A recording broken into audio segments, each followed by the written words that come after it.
Բարև ձեզ։ Տիկին Գրիգորյան, նկատեցինք, որ ձեր սեղաններին Արցախի դրոշը չկա, դուք եք անել, թե եկել հանած եք տեսել։ Չէ, առաջին նիստից սկսած տեսել ենք, որ արդեն չկան։ Այդ հարցին լրացուցիչ իհարկե կանդրադառնանք, կհասկանանք ինչ ենք անում։ Միայն հիշում եք հավանաբար Ֆրանսիայի հրապարակում, երբ Արցախի դրոշը կար, հանում էին, մենք տանում տեղադրում նորից հանում ենք։ Հիմա պետք է Հա,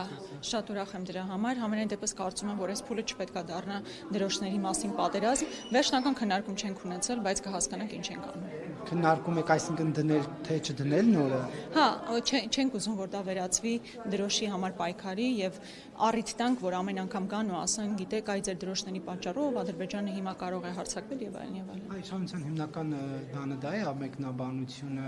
դա նաև հաշվի եք առնելու, թե ոչ։ Ոչ թե դա ենք հաշվի առնելու, այլ իր համար պետքա որևէ լեգիտիմ առիթ չստեղծվի իր արկածախնդիր քաղաքականությունը բարթել որևէ այլ քաղաքական ուժի վրա։ Բայց բնականաբար Արցախի հարցը,